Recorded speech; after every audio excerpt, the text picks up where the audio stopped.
Nearly all of our pictures were laid out in the musical terms. In fact, all of them were.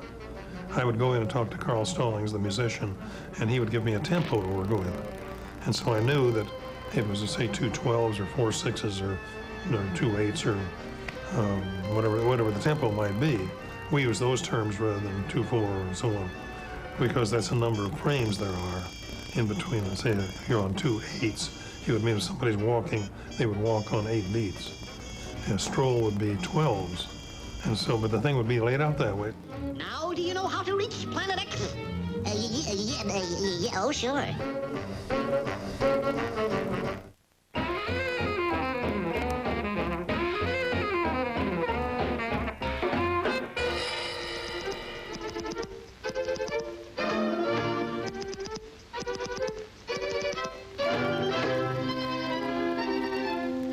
You're watching the 50 greatest cartoons of all time on Cartoon Network.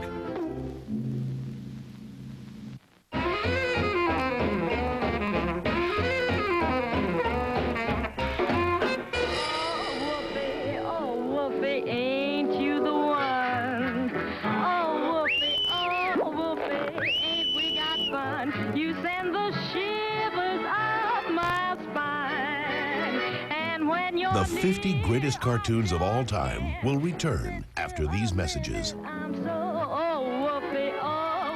Olive oil, and thus began a 60-year screen romance.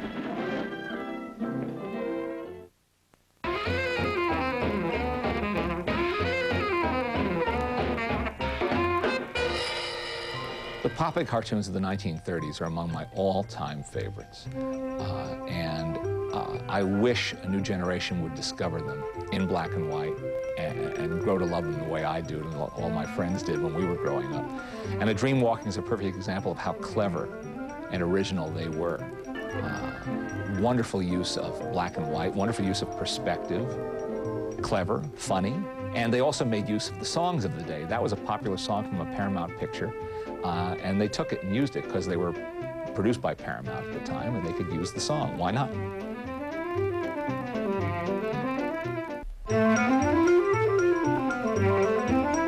You're watching the 50 greatest cartoons of all time on Cartoon Network.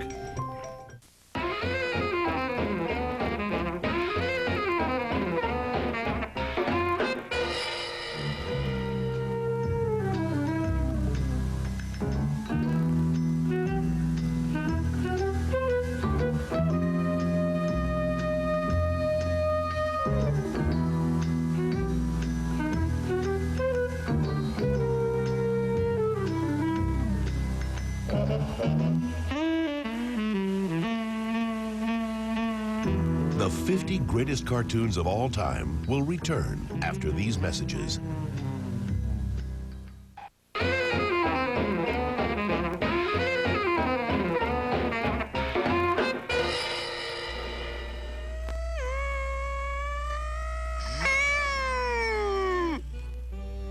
Now, back to the 50 greatest cartoons of all time.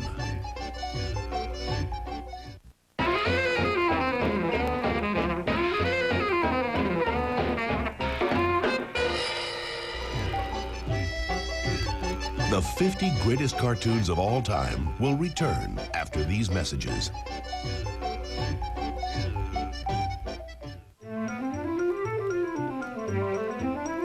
The 50 greatest cartoons of all time continues on Cartoon Network. All the chicks are crazy for a certain burly wolf, a real sharp curly wolf.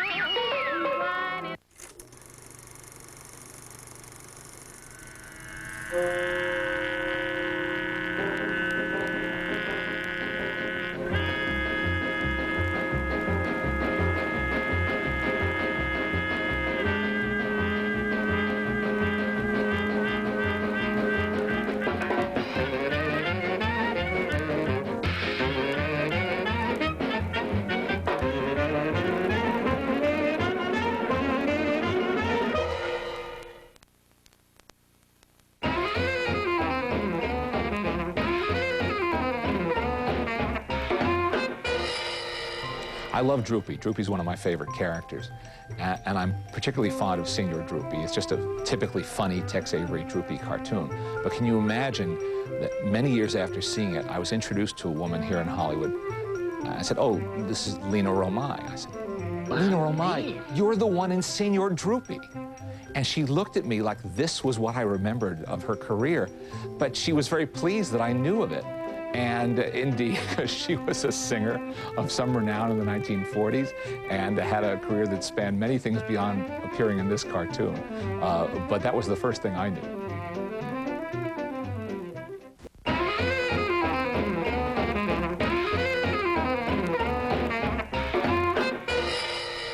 I wanted animators to be a better animator than I ever could be. I wanted the layout men to be great. And I was just surprised when I got somebody like Maurice. He's brilliant, and he also even understood the difference between the colors that appear on the screen, because after all, you're shooting through celluloid, aren't you? Therefore, you're dealing in light, not pigment. And when you think in pigment, he thought in terms of light. So he made a careful study of how certain colors, thick colors that we use, would work when they were passed through the screen, onto the screen. So he got wonderful results. I mean, I owe him a great deal.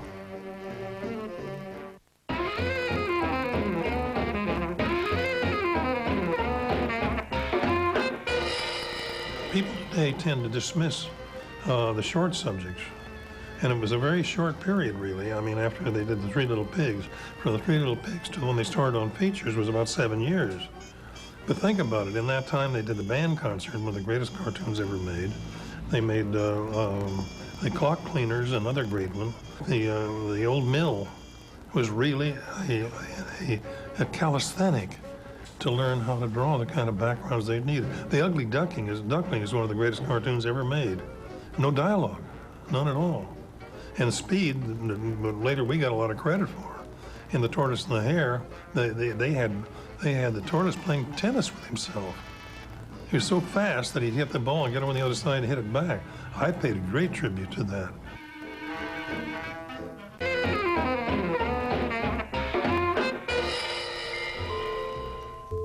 A curious mixture of realistic war imagery and traditional character animation, Peace on Earth is a cautionary tale on the horrors of war. It was nominated both for an Academy Award and the Nobel Peace Prize.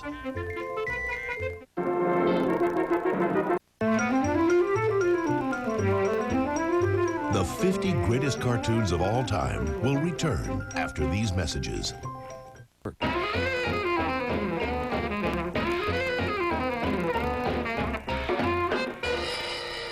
You have to remember that in the early 30s, there was like an epidemic of cartoons, many of them made by Warner's, where book jackets would come to life. It became such a cliche. It had been done so many times. They would do puns, visual puns, based on the titles of books or magazines. So when Bob Clampett turned to this, I think in 1945 with Book Review, he wanted to take it further, be crazier, be wackier than anyone ever had before. And he accomplished that, I think, in fine style.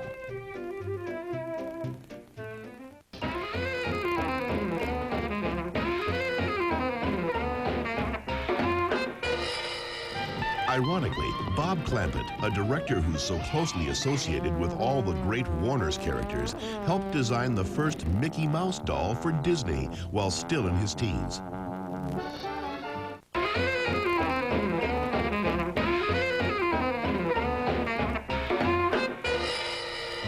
When you think how primitive a lot of the work that the Fleischer studio did really was over the years, I mean, one never celebrated them for having great drawing. It was funny drawing and evocative drawing and clever stuff, but it was not artistically of any great, merit. And then along comes the Superman cartoon, where they have to really evoke the look and style of a comic book. They have to do serious stuff. You have to believe Superman as a realistic human figure. You have to believe the scale and proportion of the settings. And then finally, that incredible climactic scene in the first cartoon where he's actually punching those bolts, those lightning bolts or bolts of electric ray. It's just a staggeringly great cartoon.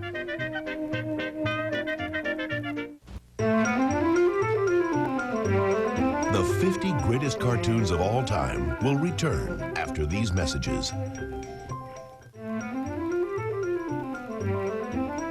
The 50 greatest cartoons of all time continues on Cartoon Network.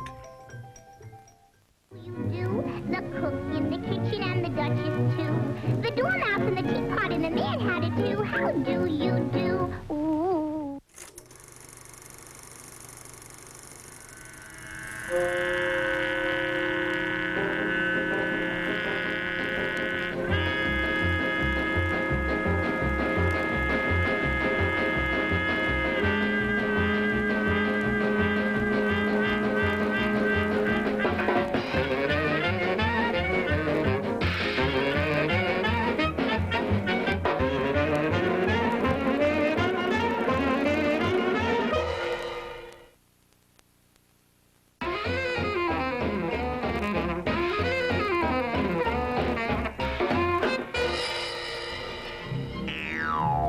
Although Corny Concerto is celebrated as one of the greatest cartoons of all time, the director, Bob Clampett, said, "The cartoon's good, but it could have been perfect with just some minor adjustments in the timing."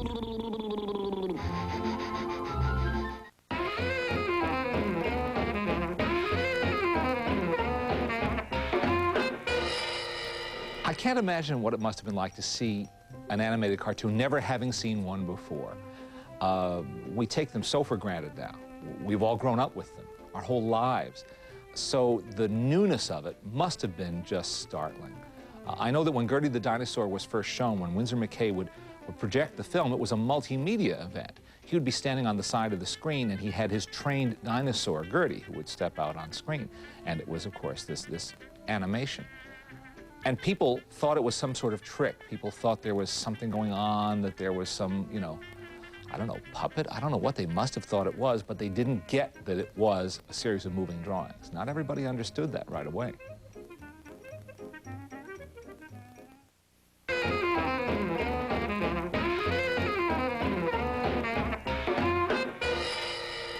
Everything springs from Gertie the Dinosaur of Winsor McCay's. And when you look at that cartoon today, if you look at it properly, if you understand what it is you're seeing, and you appreciate that no one had ever done this before.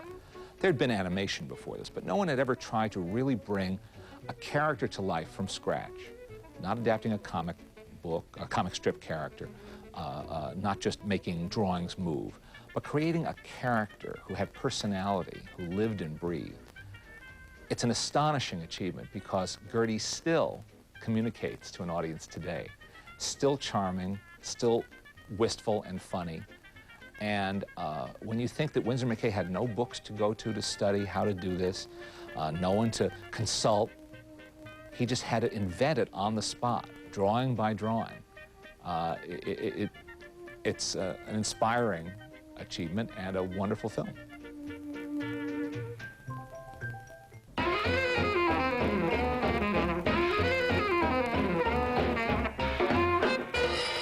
We've carefully avoided topical gags of any kind. Now, the reason for that, not that we were wise, but when they made a cartoon, we didn't know whether it was going to go on this, it'd go to the theater in 2 years, 3 years, whenever, because they just reach in the bag and pull one out. So we carefully avoided using any topical gags. The youngest cartoon of our cartoon showing is over 30 years old. And yet it seems to go to stand up in terms of friendliness and love from the studio, from the audiences, as those that are made contemporary. It doesn't seem to lose anything by it, does it?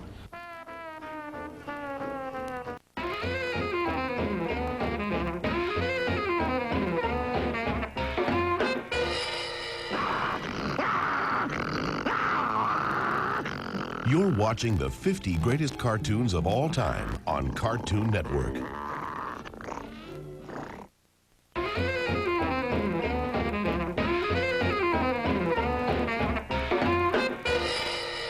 Thanks on your feet. The The 50 greatest cartoons of all time will return after these messages.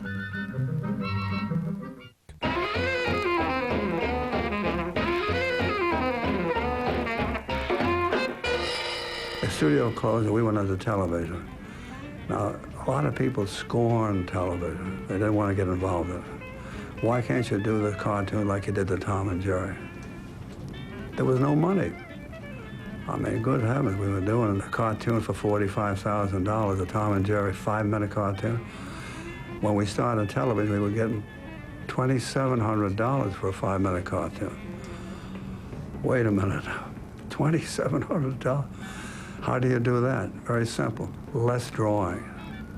The story can be the same, the timing has to be right, use camera moves, pan, use every trick in the world, and you can bring it in for a lot less money.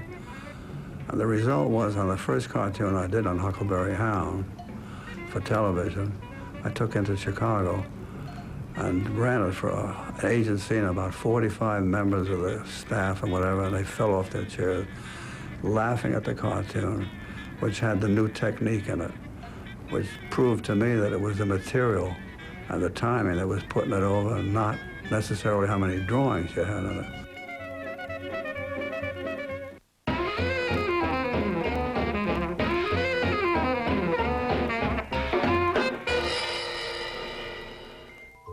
Rough and Ready, Hanna-Barbera's first series, was also the first cartoon animated expressly for television. The 50 Greatest Cartoons continues on Cartoon Network.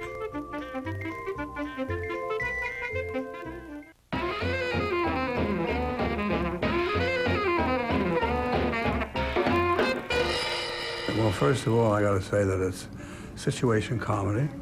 Very understandable, very identifiable, but in a different dressing. For instance, you had the Stoneway piano. You had Ann Margrock came in and did a guest appearance for us. Stoney Curtis also. Cary Granite came in. We had these touches. This isn't what, these were just window dressing. Like, for instance, when she's hanging clothes up on the line, she has these little birds, and she just squeezes their legs and they open their beaks, and she has clothespins. But in the meantime, she's talking the plot. We don't concentrate on that as being a gag. So this was the window dressing that brought the kids in, and the adults were brought in because the stories were good. What do we look like? Chopped liver?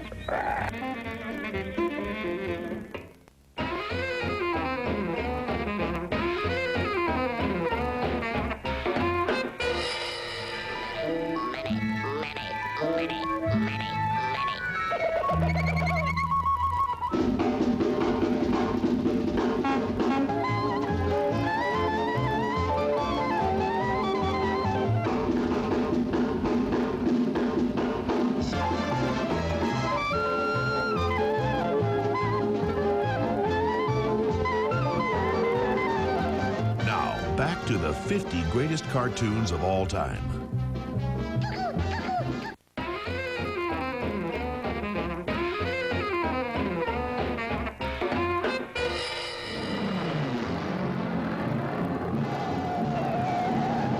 The 50 greatest cartoons of all time will return after these messages. It can happen here.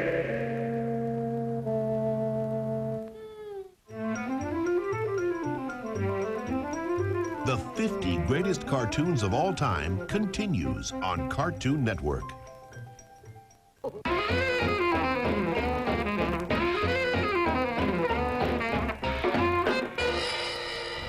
I start with the ears usually because if I don't draw the ears, I may find I won't have room to draw them.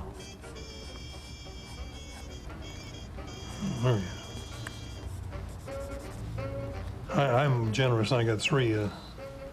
I put 3 whiskers on each side. When one time Leon Schlesinger came back and he said, "Why don't you just use 2 whiskers? It'll save money."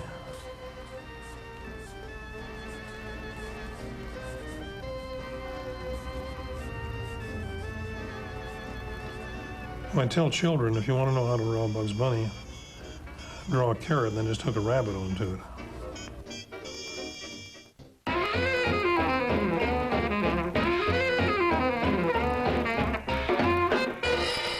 I started at Disney before Snow White, back in the 1930s.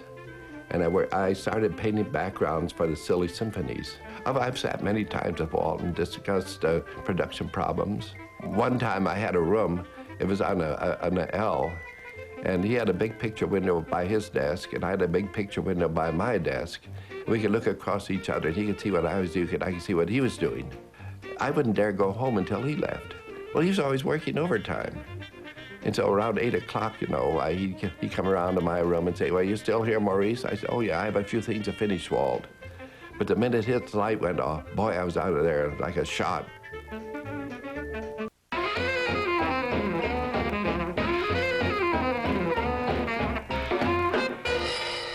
Once we got onto television, we had dialogue, which we never had before.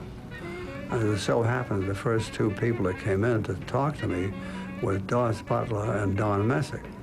Between them, they did like 20 voices. And they did the Rough and Ready, and they moved into Huckleberry Hound. Dawes did Huckleberry Hound. Oh, my darling. Oh, my darling. Oh, my darling, Clementine. You remember the way he used to sing that?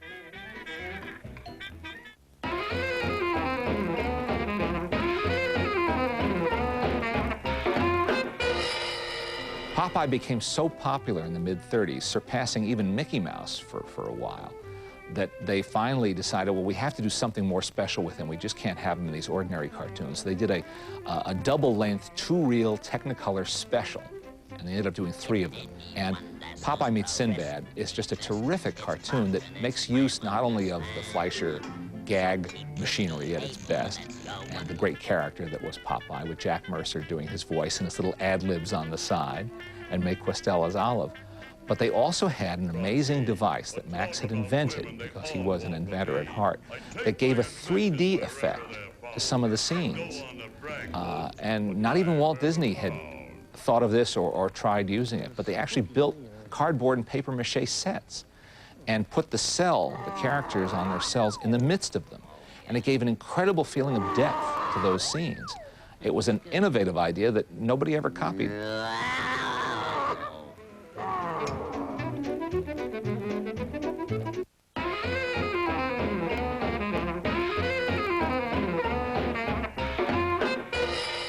Popeye Meets Sinbad the Sailor established several precedents for the Fleischer Studios. It was the first to use their distinctive 3D background models, the first to use Technicolor, and at just over 17 minutes long, was more than twice the length of an average cartoon of the time.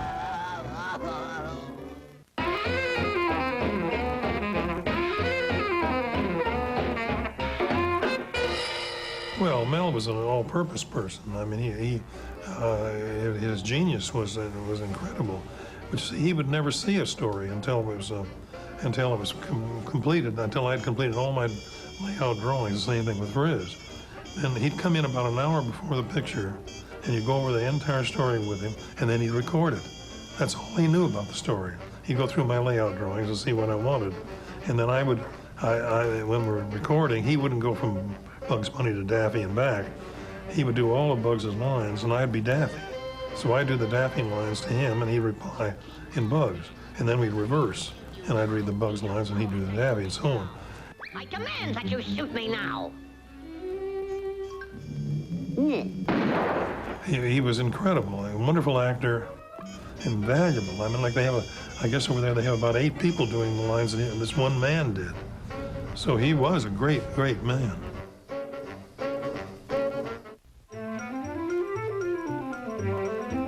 The 50 greatest cartoons of all time will return after these messages.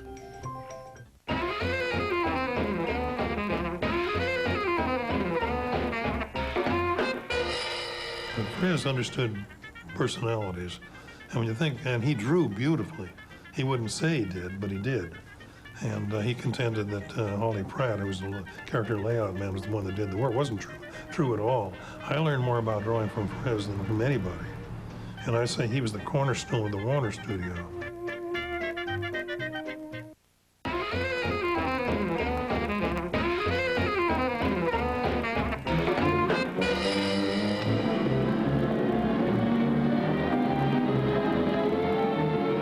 Even though the cat character is named Thomas in this cartoon, this is the first appearance of the duo that would later become Tweety and Sylvester. Tweety Bird is modeled after a nude picture of the creator, Bob Clampett, as a baby.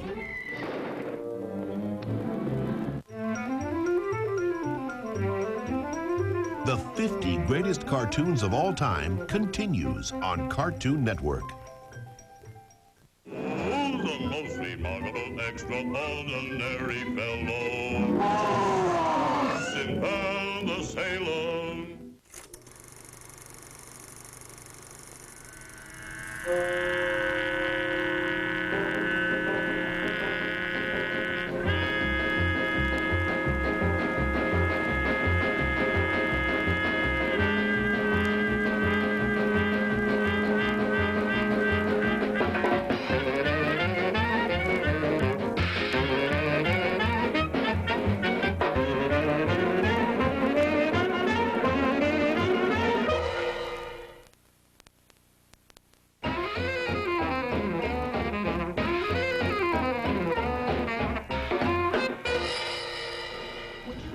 Daffy and Bugs are just a good team, that's all. I think the first ones were done before the road scenes of Bing Crosby and Bob Hope. I suddenly realized I don't think anybody else did these pictures, that these two guys are out there together and they're seeking something in common, or at least they're at odds with one another.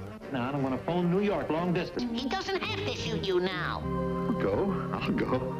And so we either learn from them or they learn from us. I don't remember which came first. It doesn't matter.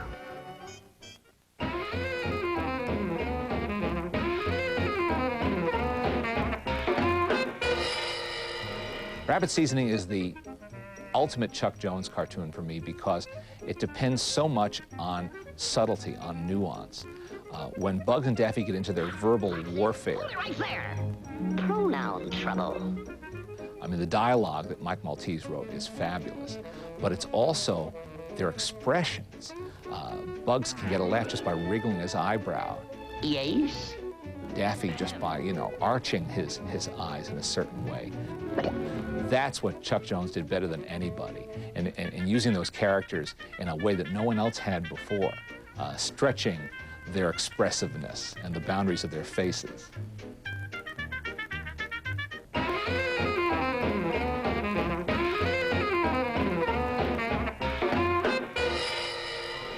I'm a sucker for cartoons based on classical music. I think I learned all the classical music I know, in fact, from cartoons. How do? Welcome to my shop. Let me cut your mop. Let me shave your crop. Kill the wabbit, kill the wabbit, kill the wabbit. I didn't know what those pieces were called then. That I had to figure out later.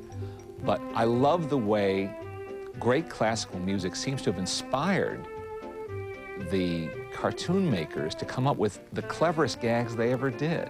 And Cat Concerto is a perfect example of that. There's Tom trying to play Liszt's Hungarian Rhapsody, and it's just a wonderful cartoon.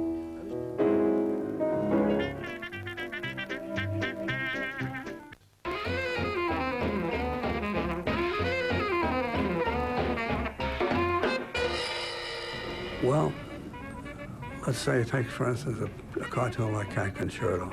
You look at that cartoon, you know that there's something great about it, and you just feel it when you make them. It's just the reaction from the audience. I mean, no sense. I mean, I can say to you that every one we make is great, and we feel good about most of them because the stories are good. But some of them just take off, you know.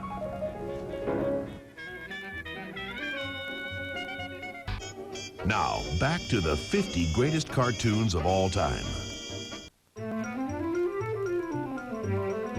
You're watching the 50 greatest cartoons of all time on Cartoon Network. Who's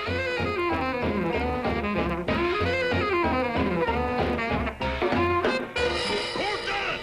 Everybody stay where you are! Don't nobody move!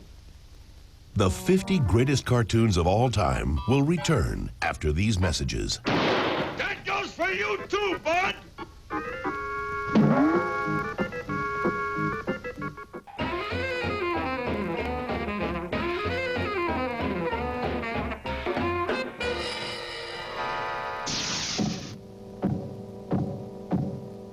Now, back to the 50 greatest cartoons of all time. Ah, yes. Quite a bunch of us, isn't it?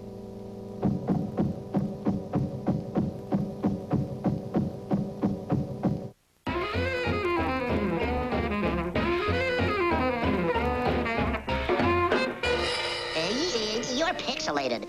There's no kangaroo in this room. Oh, yeah? Well, you just watch. Hey, Jaime, come here a minute, kid. No Jaime, huh? How do you suppose The I'm 50 doing greatest this? cartoons of all time will return after these messages. There, I hope you're satisfied. You've hurt Jaime's feelings. The 50 greatest cartoons of all time continues on Cartoon Network. All the chicks are crazy for a certain burly wool, a real sharp curly wool. Mine is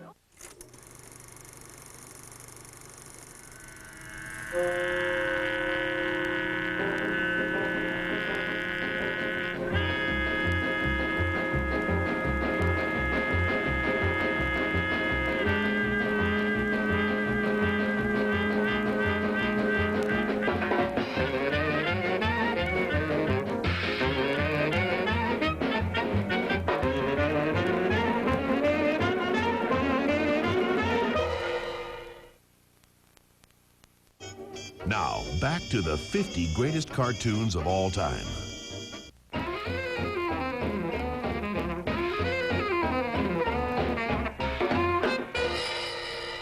King Size Canary is my favorite Tex Avery cartoon. I just love it. And the thing I love about it is every time you think it's gone as far as it can go, it goes further.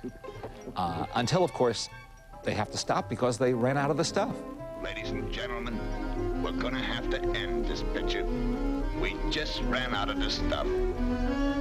Good night.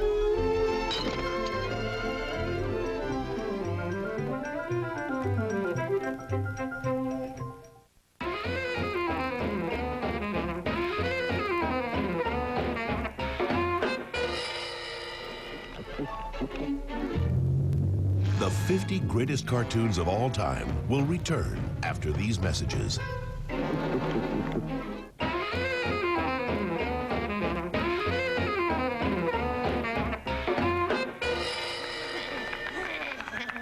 What time is it? Well, it's time Now, for... back to the 50 greatest cartoons of all time. Yes!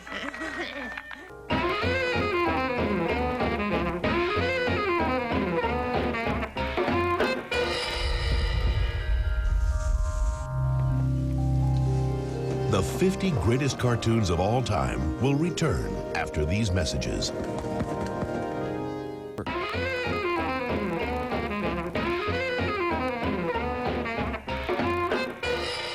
I was in every character.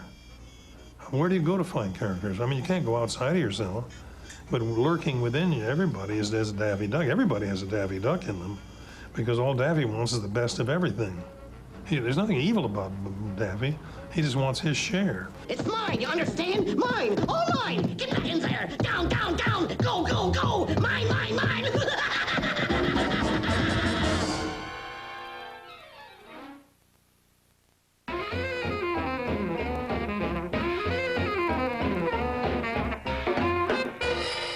I didn't know what the ending was going to be on Duck and Mark. All I had was the idea that Daffy was in war with the cartoonist, me. So when I got there, Mike and I sat down and puzzled, as the Grinch would say, until my puzzler was sore. And then I suddenly realized it had to be Bugs. I mean, he was the one. And because he would enjoy doing it, you see. There's nothing mean about him, but he has control of it. So it worked out fine. Ain't I a stinker?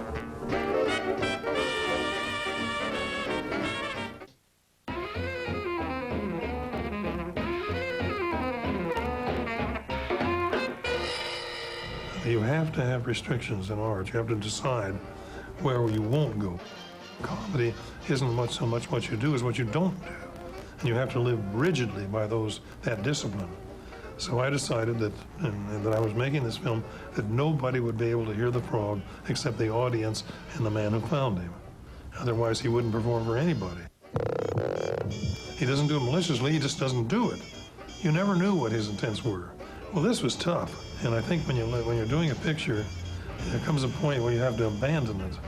And I had a lot more material than that. I could have made a half hour out of it, using psychiatrists and a lot of other things.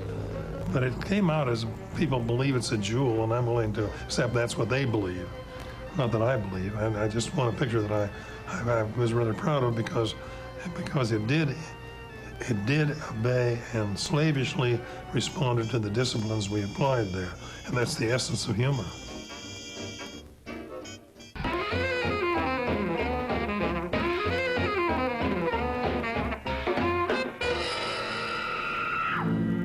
Now, back to the 50 greatest cartoons of all time. Hello again.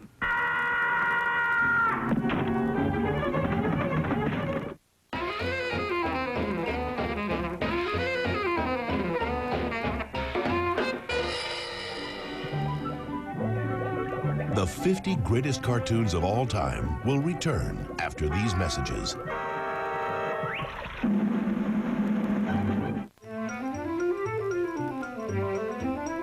The 50 greatest cartoons of all time continues on Cartoon Network. You do? The cook in the kitchen and the Duchess too. The doorknob and the teapot and the man had it too. How do you do? Ooh.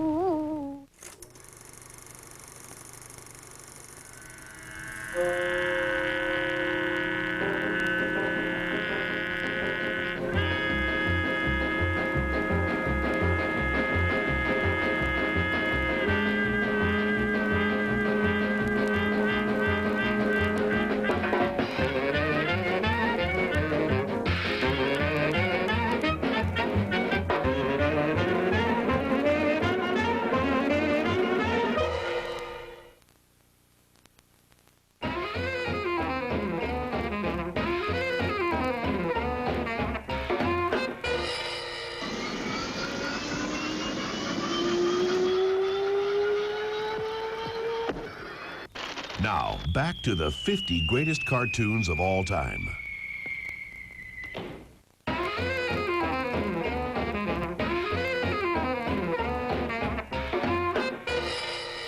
I knew the picture was coming up, and I was looking at Mike's storyboards, and I started to do a lot of little scribbles of stuff I thought might work into the picture, you know. And Chuck came in and saw all these scribbles on my desk. He said, "Let me have those." And so he put all the stuff back into the picture. The evaporator and the big guy that when he went through the gate. And actually, the drawings that I did for their rocket, looks exactly like Cape Canaveral. Had a big elevator and everything under the sun to support the big rocket. And this was years, probably 10 years before Canaveral was ever thought of.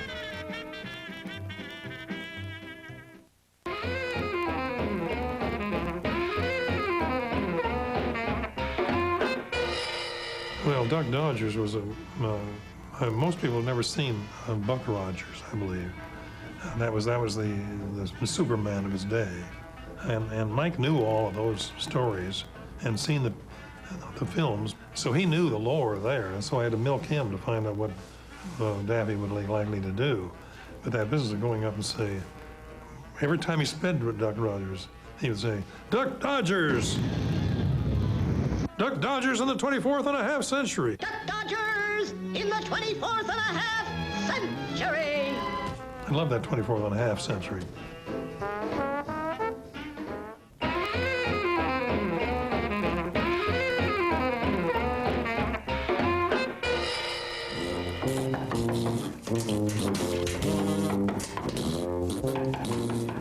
Now, back to the 50 greatest cartoons of all time.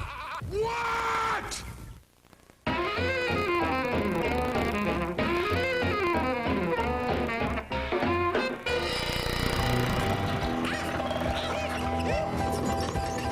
The 50 greatest cartoons of all time will return after these messages.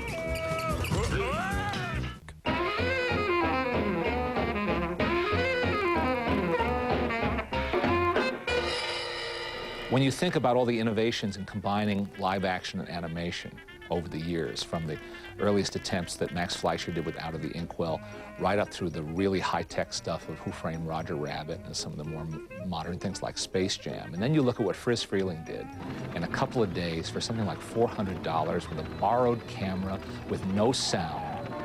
And he did this wonderful cartoon on the sly, nobody giving him real permission to do it, just doing it there at the Warner Brothers studio. It makes the achievement all the more delightful and all the more satisfying to watch. It's just a great, clever, funny cartoon.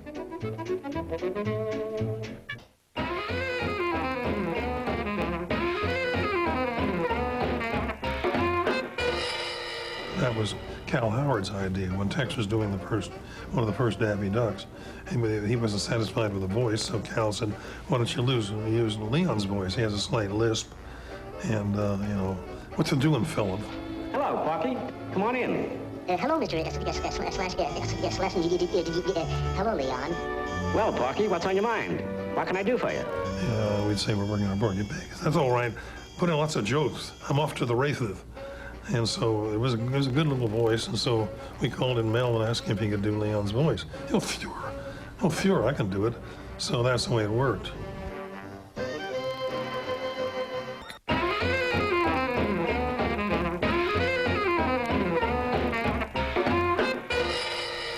Let's Opera Doc is one of Chuck Jones' masterpieces. He has more than one to his credit, but this is certainly one of them. And I don't know if I've seen it 50 times or 100 times, but I never get tired of it, because there's always something new to notice, something to admire about it. The audacity, just the sheer audacity of doing it. This little miniature opera in the boldest, most garish color schemes, with Bugs and Elmer actually singing Wagner. Be my love. It's glorious.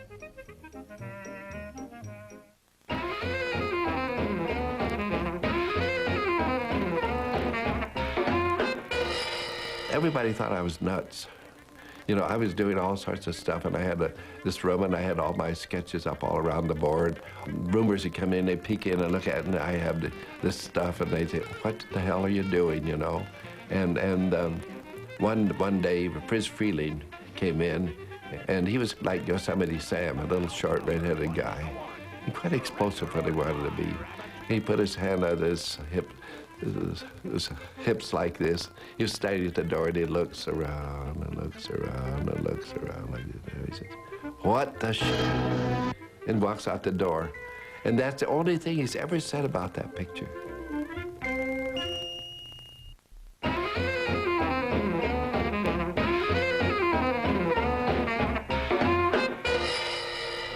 Bad Luck Blackie is one of my favorite Tex Avery cartoons, and again, it has everything to do with timing. Timing the jokes, timing the gags, the repetition, the fact that the things keep falling faster and funnier, and that every time, again, with Avery, you think he's gone as far as he can go, he takes that next step, the step that no one else would dare to take. That's what he did.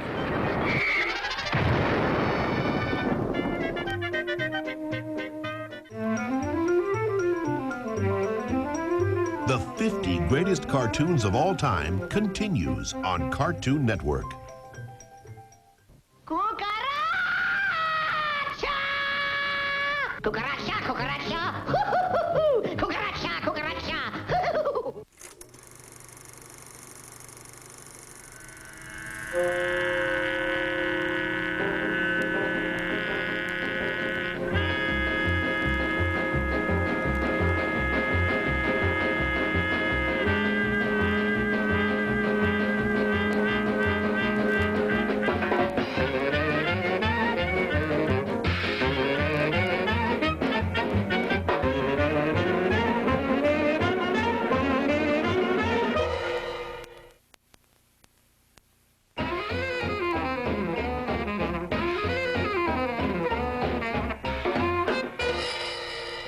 And Bugs, of course, was a quiet, living rabbit, and somebody comes along and tries to disturb him. You have to have that with Bugs. He has to, because he's so powerful, and he could be a terrible bully, unless his privacy was invaded. So, allowing that happens, we always saw to it that Bugs was in a situation in which Elmer or whoever it was, Yosemite Sam or something, was trying to invade his privacy. And then he's legitimately fight back. Of course, you realize this means war. I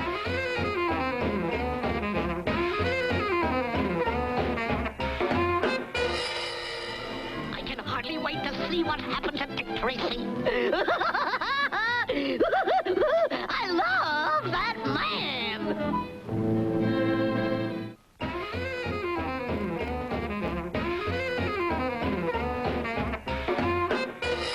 The 50 greatest cartoons of all time will return. Scram, Sherlock. I'm working this side of the street.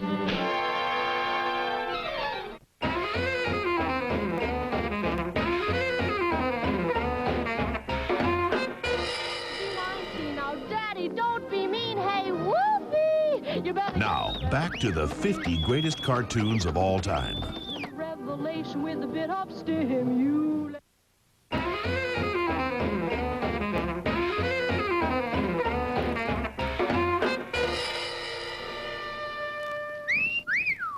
The 50 greatest cartoons of all time will return after these messages. Then there was Grandma's house.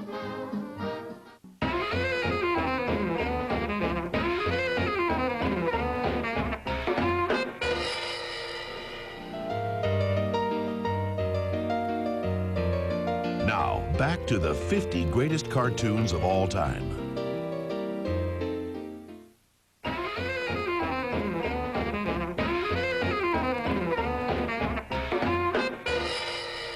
Warner's made a lot of perfect cartoons.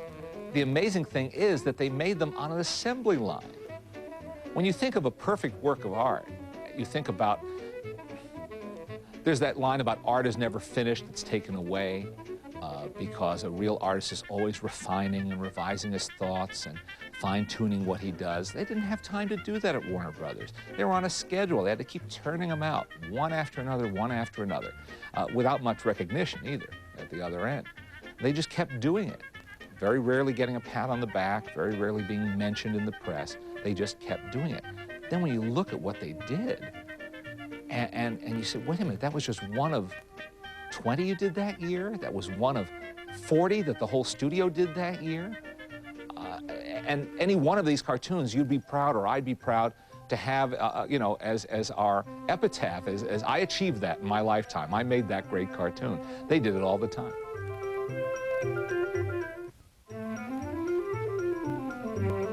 The 50 greatest cartoons of all time will return after these messages.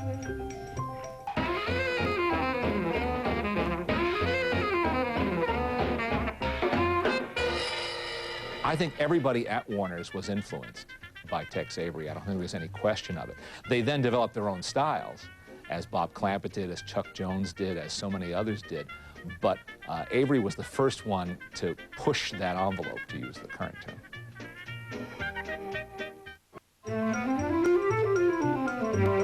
The 50 greatest cartoons of all time will return after these messages. The 50 greatest cartoons of all time continues on Cartoon Network. Oh, the most remarkable, extraordinary fellow, Sinbad the Sailor.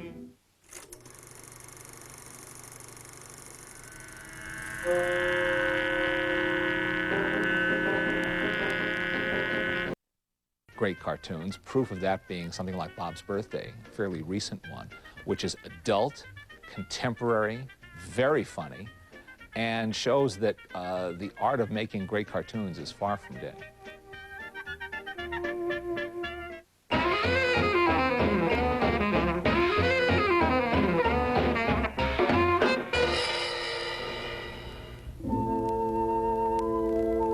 You're watching the 50 greatest cartoons of all time on Cartoon Network.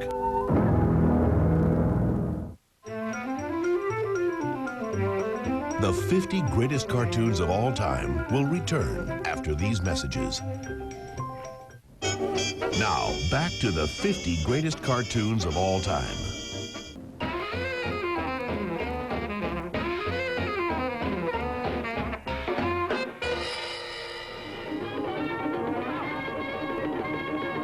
The 50 greatest cartoons of all time will return after these messages. Now, back to the 50 greatest cartoons of all time.